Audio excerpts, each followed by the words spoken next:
僕はこの家族を忘れない。サマーウォーズ。ケンジさん、覚悟はあるかい？はい。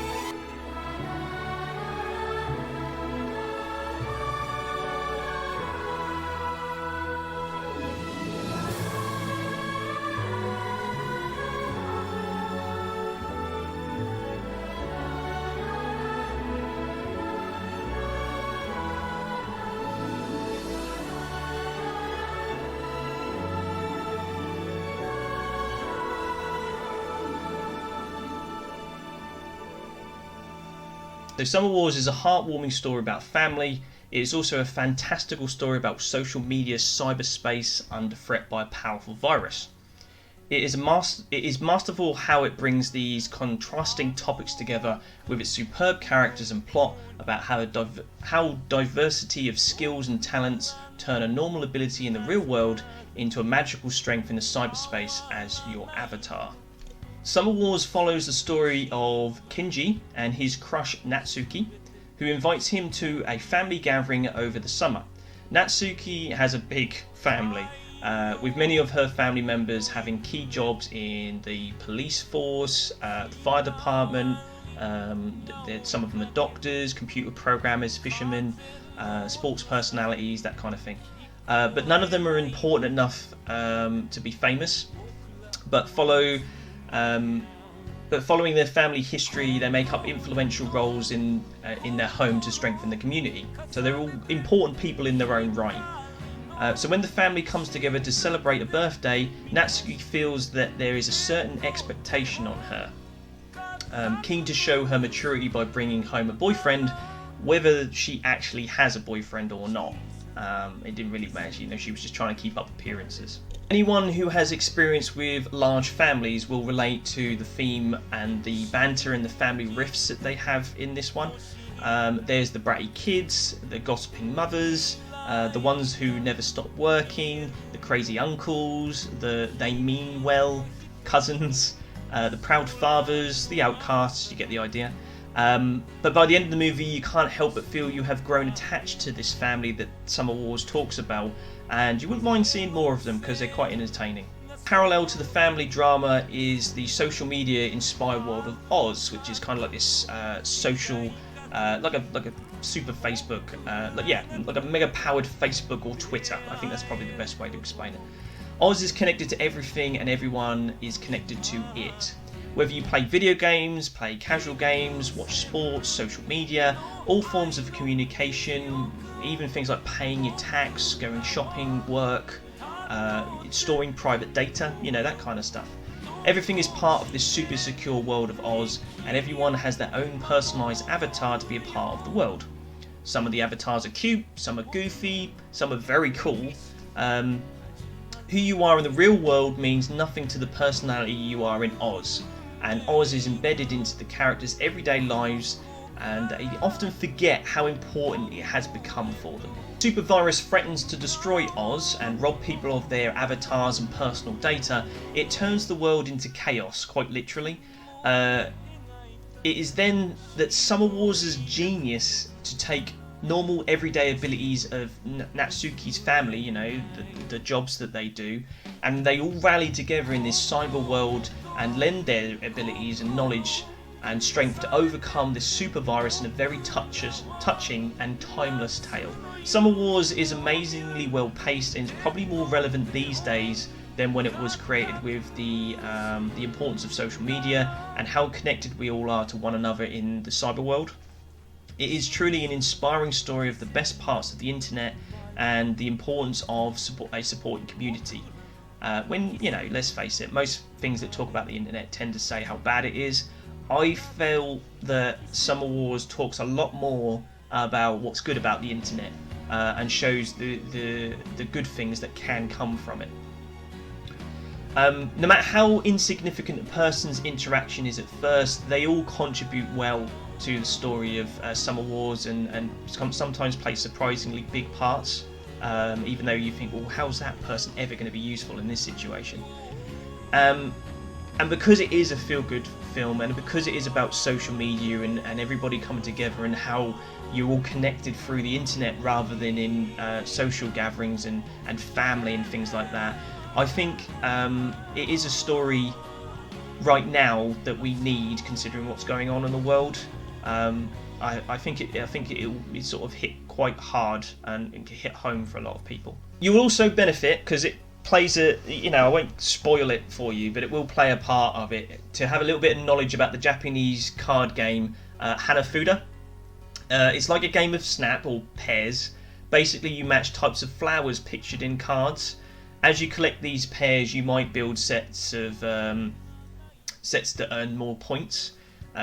Which they'll have, along with the flowers that you're matching, they'll have like animals and red flags and things like that on the cards, and if you collect loads of them, you get more points.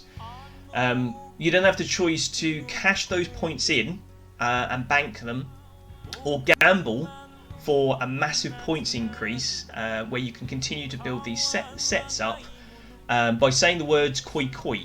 If you bank your points, you're given all the cards back. They get shuffled. You come back and you go.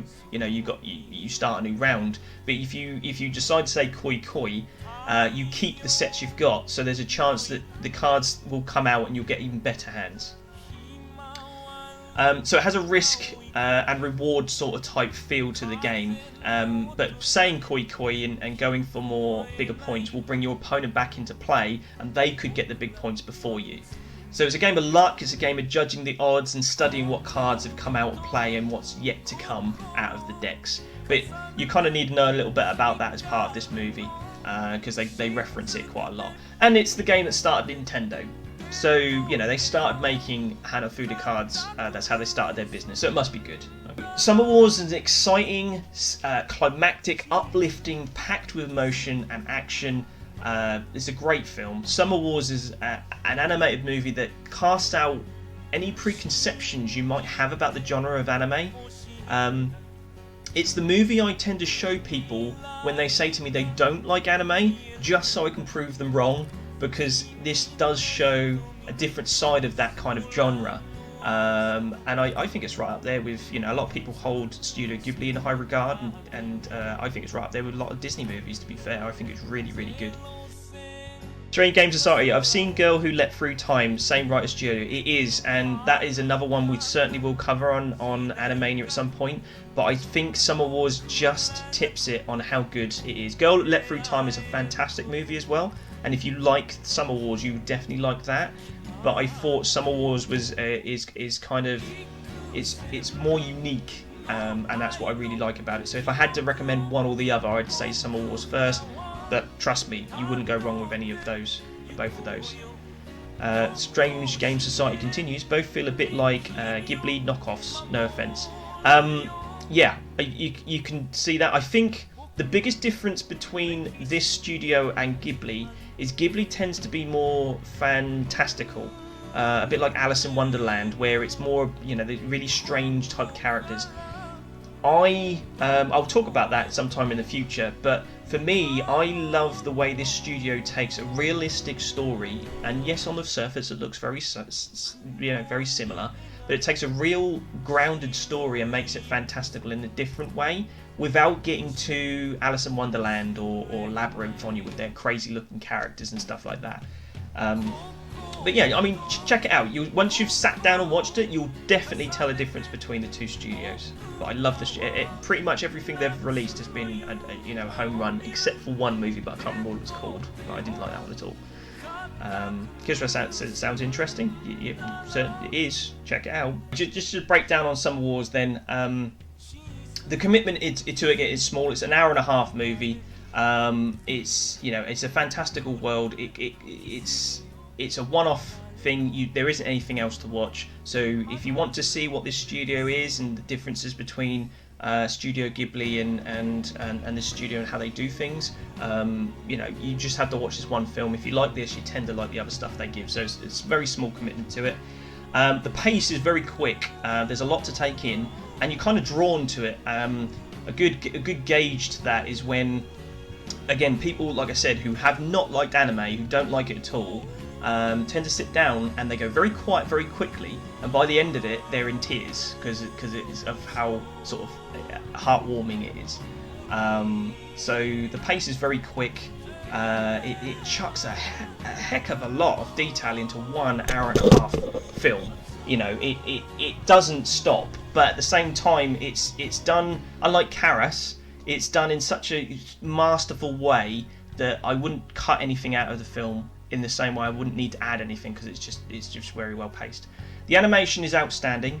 Outside, obviously, it's just people talking to one another, so there's not much to sort of do there. But all the characters look very unique, so you can tell them apart quite easily.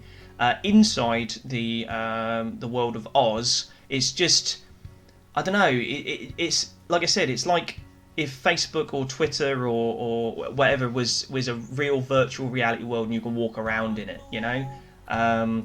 So just seeing what they do and how they sort of communicate, how files are being transferred, how the virus is interacting with its private network, and how the whole world of Oz is turned upside down when the virus attacks, and how that virus grows is just really good to watch. It's really good. I think the voice acting is tremendous. When a character can make you feel what they are trying to portray just by the voice acting, and it doesn't put you off or make you cringe, that I think sometimes that gets in the way of anime. So the fact that some of the performances, you can really feel what they're trying to get across in subs is really good. So I'd actually say even for people who prefer in dubs, beg your pardon, even people who prefer watching anime in subs, you might want to check out the dub version just because it does relate to our language quite well. And finally, the ending. There's a lot of bits to tie up. It does kind of end quite quickly, but I think the ending is very good because it doesn't go past its welcome point. You could argue you want to know more about the family, but it does leave you with some questions. So I wouldn't say it was a perfect ending, but it was still satisfactory. I wouldn't need to worry about going into too much more detail after the fact. You can pretty much tie up the loose ends with your imagination.